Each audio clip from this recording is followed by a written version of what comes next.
کچھ ایسے کلمات پتہ لگ جائیں جو دعا کریں تو ایک تقویت ملے. استغفار جو ہے نا صحیح بہت بڑی چیز ہے. استغفار کے بہت سارے کلمات حدیث کے اندر آئے. ایک ہے استغفار رب اغفر لی وتب علی انک انت التواب الغفور. بہت شاندار استغفار ہے. قرآن مجید میں نہیں، یہ حدیث میں. حدیث رب اغفر لی وتب علی انک انت التواب الغفور. ٹھیک. ایک استغفر اللہ الذی لا الہ الا هو الحی القیوم واتوب الیہ. بالکل صحیح. یہ والا جو ہے نا استغفر اللہ الذی لا الہ الا هو الحی القیوم واتوب الیہ، اندازہ کیجئے کہ حدیث میں قرآن میں آتا ہے کہ جو شخص میدان جنگ سے فرار ہو نا اس پر اللہ کا غضب نازل ہوتا ہے. صحیح. یعنی میدان جنگ سے، میدان جہاد سے جو شخص فرار ہو صحیح. اس پر اللہ کا غضب نازل. صحیح. اس قدر اس نے بڑا جرم کیا. نبی کریم صلی اللہ علیہ وسلم فرماتے ہیں کہ جو شخص سوچ سمجھ کر 3 دفعہ یہ پڑھ لے استغفر اللہ الذی لا الہ الا هو الحی القیوم واتوب الیہ، 3 دفعہ سوچ سمجھ کے پڑھ، نبی پاک صلی اللہ علیہ وسلم فرمایا اللہ تعالیٰ اس کے سارے گناہ معاف کر دیتا ہے، چاہے وہ میدان جہاد سے فرار ہوا ہو. اللہ. آپ اندازہ کریں پیچھے بات کیا رہے گی. اللہ. یعنی اتنا بڑا اگر گناہ اس سے سرزد ہوا ہے اور وہ اللہ سے معافی مانگتا ہے استغفر اللہ الذی لا الہ الا هو الحی القیوم، 3 دفعہ یہ کہتا ہے تو اللہ تعالیٰ اس کے سارے گناہ معاف کر دیتا. پھر حدیث میں آتا ہے کہ سبحان اللہ و بحمدہ، صحیح. جو شخص یہ 100 دفعہ پڑھتا ہے صحیح. سبحان اللہ و بحمدہ، بس اتنا، صحیح. اور اللہ تعالیٰ اس کے گناہ معاف کر دیتا ہے چاہے سمندر کی جھاگ کے برابر ہو. کیا یعنی جتنے بھی گناہ ہیں اللہ صحیح. تعالیٰ معاف کر دیتا ہے. بالکل ٹھیک. تو یہ اسی طرح جو اللہم اجرنی من النار ہے، جی ہاں. جی ہاں. یہ 7 دفعہ اگر کوئی شخص صبح کے وقت پڑھ لے، صحیح. 7 دفعہ شام کے وقت پڑھ لے، صحیح. اگر اس دن میں اور اس رات میں اس کی موت آ جائے اللہ تعالیٰ جنت عطا فرما دے گا. پھر سید الاستغفار ہے. جی. یہ تو میں سمجھتا ہوں شارٹ کٹس ہیں. ہاں. تو سید الاستغفار 1 دفعہ پڑھ لے، اللہم انت ربی لا الہ الا انت خلقتنی، تو یہ 7 دفعہ، یہ 1 دفعہ پڑھ لے. صحیح. دن کے کسی ایک حصے میں پڑھ لے، اس دن فوت ہو گیا تو انشاءاللہ جنت میں چلا جائے گا. سبحان. رات کے کسی ایک حصے میں 1 دفعہ پڑھ لے سبحان. تو اس رات فوت ہو گیا تو جنت میں چلا جائے گا. تو گویا صبح شام کے یہ اذکار میں یہ تو شارٹ کٹس ہیں صحیح. کہ اگر انسان یہ پڑھ لے صحیح. تو انشاءاللہ وہ جنت میں جائے گا. باقی جو انسان کو یہ خیالات آتے ہیں نا، سائیکولوجیکلی انسان کو ریگریٹ ختم نہیں ہوتا، جی. یا گلٹ ختم نہیں ہوتا، جی. یا آپ کہہ لیجئے کہ اس کے وسوسے ختم نہیں ہوتے، ایسے تو اس کے لیے ایک علاج نبی کریم صلی اللہ علیہ وسلم نے بتایا، وہ ہے لا حول ولا قوت الا باللہ. واہ. بس اتنا. صحیح. اور اس کو اگر 100 دفعہ کوئی شخص پڑھ لے، اچھا. لا حول ولا قوت الا باللہ. صحیح. صحیح. لیکن پڑھنا کیسے ہے؟ پڑھنا اس طرح نہیں ہے کہ آپ بس پڑھتے جائیں. یہ ہے کیا لا حول ولا قوت الا باللہ؟ اصل میں کیا ہے؟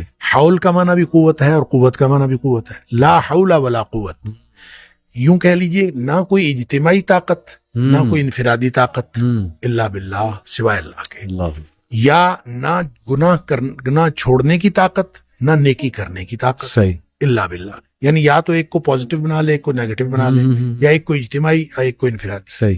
اب اللہ کے سامنے اس کو اپنا مسئلہ سمجھ کے نا، اپنا جو بھی مسئلہ ہے وہ سوچے، صحیح، اور سوچ کے اپنے اللہ کے سپرد کر دے. یا اللہ میری تو کوئی طاقت نہیں، نہ انفرادی نہ اجتماعی، الا باللہ. ہاں تو عطا فرمائے طاقت تو ہو سکتی ہے. کیوں میں اس کو کہتا ہوں یہ بے بسی کا کلمہ ہے. بے بس آدمی اپنے اللہ کے سامنے بے بسی کا اظہار کرے اس کلمے کے ذریعے. صحیح صحیح. تو پھر یہ نبی پاک صلی اللہ علیہ وسلم نے فرمایا، جس شخص نے کہا تھا نا مجھے وسوسے آتے ہیں، جی، آپ نے فرمایا لا حول ولا قوت الا باللہ پڑھا کر، تیرے وسوسے بھی ختم ہو جائیں گے، اور اس کے علاوہ اللہ تعالیٰ تیرے 100 مسئلے حل کر دے گا. واہ واہ. آپ اندازہ کریں ایک شخص کے 100 مسئلے ہوتے نہیں ہیں. صحیح. 2 نہیں تو 4، 4 نہیں تو 6، 6 نہیں تو 8. اس سے زیادہ مسئلے تو کسی کے ہوتے ہی نہیں. تو لا حول ولا قوت الا باللہ پڑھنے سے وسوسے بھی دور ہو جاتے ہیں. اور اس کے علاوہ، اور وسوسے جب حدیث میں اس کا لفظ وسوسے آتا ہے تو میں اس کا سمجھتا ہوں کہ اس سے مراد سائیکولوجیکل پرابلمز ہیں. تو جتنے سائیکولوجیکل پرابلمز ہیں وہ اس سے حل ہو جاتے ہیں. اللہ کا ذکر ہر اعتبار سے بہترین ہے، لیکن بعض تو بالکل ایسے ہیں جیسے وہ تیر بہدف ہے. کیا بات. تو یہ شیخ اس کو جنت کے خزانوں میں سے بھی بالکل، اس کو لا حول ولا قوت الا باللہ، اس کو نبی اکرم صلی اللہ علیہ وسلم نے جنت کے خزانوں میں سے خزانہ بھی قرار دیا ہے. اور جس کو جنت کا خزانہ مل جائے اس کو اور کیا چاہیے. آپ کو شاید میں نے یہ واقعہ پہلے سنایا ہو. میرے والد صاحب رحمۃ اللہ علیہ بہت زیادہ ذکر کیا کرتے تھے جوانی میں. صحیح.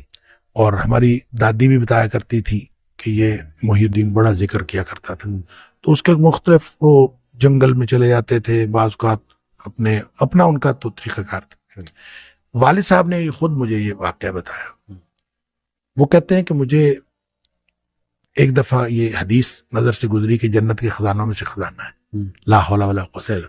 تو کہتے ہیں میں نے اس کے بعد باقی سارا ذکر جو ہے کم کر دیا. اچھا. تو سب سے زیادہ اسی کو پڑھا لا حول ولا قوت.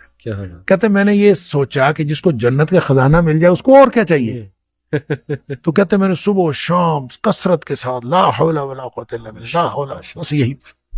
اصل میں یہ بات والد صاحب نے مجھے اس سوال کے جواب میں بتائی تھی کہ والد صاحب نے کبھی بھی دنیاوی طور پر کوئی کاروبار، کوئی جاب نہیں کی. اچھا. نہ کوئی کاروبار کیا، صحیح، نہ کوئی جاب کی. صحیح صحیح. 16 بہن بھائی ہم تھے جن کو پالا ہے انہوں نے. تو میں نے ایک دفعہ ان سے پوچھا تھا کہ ابا جی آپ کو کبھی زندگی میں کاروبار کرنے کا خیال نہیں آیا؟ ان کا آیا تھا، ان کا کاروبار کا خیال آیا تھا جوانی میں. پھر انہوں نے یہ واقعہ بتایا ان کا، جب یہ میں لا حول ولا قوت الا باللہ بہت زیادہ پڑھتا ہوں، اس سے پہلے کہتے ہیں میں سوچا کرتا تھا کہ میں کوئی کاروبار کر لوں. تجارت کہتے ہیں مجھے بہت پسند تھی، اس لیے بھی پسند تھی کہ نبی پاک صلی اللہ علیہ وسلم کو تجارت پسند تھی، اور اس لیے بھی کہ نبی پاک صلی اللہ علیہ وسلم فرمایا اس میں بہت زیادہ برکت ہے. صحیح.